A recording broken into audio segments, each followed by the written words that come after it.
A escala de trabalho 6 por 1. Olha, esse assunto voltou com tudo para o centro do debate público aqui no Brasil, né? E parece que todo mundo tem uma opinião formada. Mas e se a forma como a gente está discutindo isso estiver, digamos, um pouco fora do eixo? Pois é. E é exatamente por isso que a gente está aqui. A discussão hoje em dia está muito imprecisa, cheia de ruído. Então, para colocar um pouco de ordem na casa, a gente vai usar como base uma nota técnica do IPEA, que é o Instituto de Pesquisa Econômica Aplicada. A ideia é trazer dados e clareza para essa conversa toda. Ok, vou mergulhar nisso. E o primeiro ponto, gente, é crucial, porque ele é a base de quase toda a confusão que a gente vê por aí. Estamos misturando dois conceitos que são completamente diferentes. Pensa assim, escala de trabalho, como a 6 por 1, tem a ver com como os dias de trabalho e as folgas são distribuídos. É o calendário. Por outro lado, a jornada de trabalho se refere a quantas horas se trabalha no total. Tipo as 44 horas semanais que estão na CLT. Isso é o relógio. Parece uma coisa simples, né? Mas entender essa diferença é a chave para destravar o debate. E olha só a consequência prática disso. É totalmente possível, por exemplo, mudar para uma escala 5 por 2, com 2 folgas na semana, e ainda assim continuar trabalhando as mesmas 44 horas. Do mesmo jeito, dá para reduzir as horas que se trabalha por dia e continuar na escala 6 por 1. É por isso que misturar esses dois conceitos acaba criando um debate que não leva a lugar nenhum. Certo, agora que a gente já separou os conceitos, vamos para a parte que, no fim das contas, move o mundo: o dinheiro. Qual que é o impacto real disso tudo nos custos das empresas? E ao contrário do que muita gente diz, isso não é só achismo não, dá para estimar. E aqui está o primeiro número-chave que a nota do IPEA nos traz. Se a jornada de trabalho no Brasil fosse reduzida de 44 para 40 horas por semana, o aumento médio no custo da mão de obra para as empresas seria de 7,8%. Tá, e se a redução fosse ainda maior? Se a gente fosse para uma jornada de 36 horas por semana? Bom, aí o impacto estimado saltaria para perto de 17,6% de aumento no custo do trabalho. Então, o ponto crucial aqui é este. Sim, o impacto existe, claro, os números são relevantes, mas eles estão bem longe de serem apocalípticos ou inviáveis como algumas narrativas gostam de pintar. A análise correta não está nos extremos, sabe? Está em entender o que esses dados realmente significam. E aqui entra uma perspectiva histórica que é muito importante. A política de valorização do salário mínimo, por exemplo, também gerou aumentos reais bem significativos no custo do trabalho ao longo dos anos.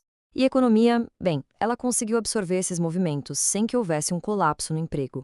Isso nos diz que um aumento de custo não é uma sentença automática de desemprego. Claro, esse impacto não bate igual para todo mundo. De um lado, você tem setores como tecnologia e serviços financeiros que são menos afetados. Do outro, o comércio, a construção civil, o transporte, esses sentem mais. E o risco maior se concentra mesmo em áreas que dependem muito de mão de obra intensiva, como segurança e limpeza. Ou seja, o efeito não é generalizado, ele é bem localizado. Agora, olha só esse gráfico. Este é um ponto que muitas vezes passa batido na discussão. Mesmo que o custo da hora de trabalho aumente, digamos, 8%, isso não quer dizer que o custo total da empresa vai subir 8%. O trabalho é só uma fatia do bolo. Em muitos casos, o impacto final no custo total pode ser de menos de 1%. Isso muda completamente a perspectiva de viabilidade da coisa, né? Ok, vamos deixar os números um pouquinho de lado agora para a gente focar no aspecto talvez mais importante dessa história toda: as pessoas. Afinal, quem é que realmente trabalha mais horas no Brasil? Os dados mostram um padrão muito claro.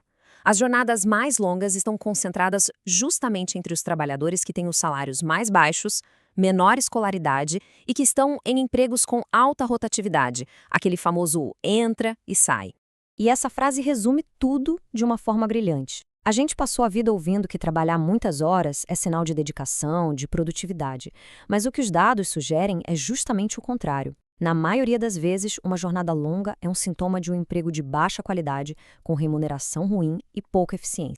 Portanto, lá no fundo, essa discussão é também sobre a estrutura da desigualdade no nosso mercado de trabalho. Alterar a jornada pode ser uma ferramenta para impactar diretamente não só a qualidade de vida, mas também a própria distribuição de renda no país. Ok, vamos amarrar todas essas pontas. A gente viu que o debate é complexo, que o impacto econômico parece ser administrável e que o efeito social é profundo. Então, qual é a conclusão disso tudo? É muito importante entender que não existe um resultado único e automático para essa mudança. Diante de um aumento de custo, as empresas podem reagir de várias formas. Elas podem investir em tecnologia para aumentar a produtividade, podem contratar mais gente para cobrir os turnos, podem repassar uma parte do custo para os preços ou podem absorver o impacto reduzindo suas margens de lucro. São vários caminhos possíveis.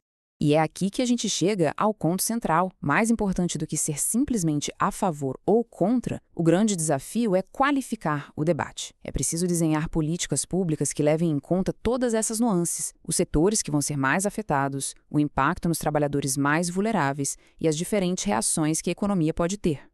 Porque, no fim das contas, essa não é só uma discussão sobre quantas horas a gente fica no trabalho. É uma discussão sobre produtividade, sobre desigualdade e, principalmente, sobre que tipo de estrutura econômica e de mercado de trabalho a gente quer construir para o futuro do país. E essa é uma pergunta que os dados ajudam a gente a responder, mas a decisão final, essa, é de todos nós.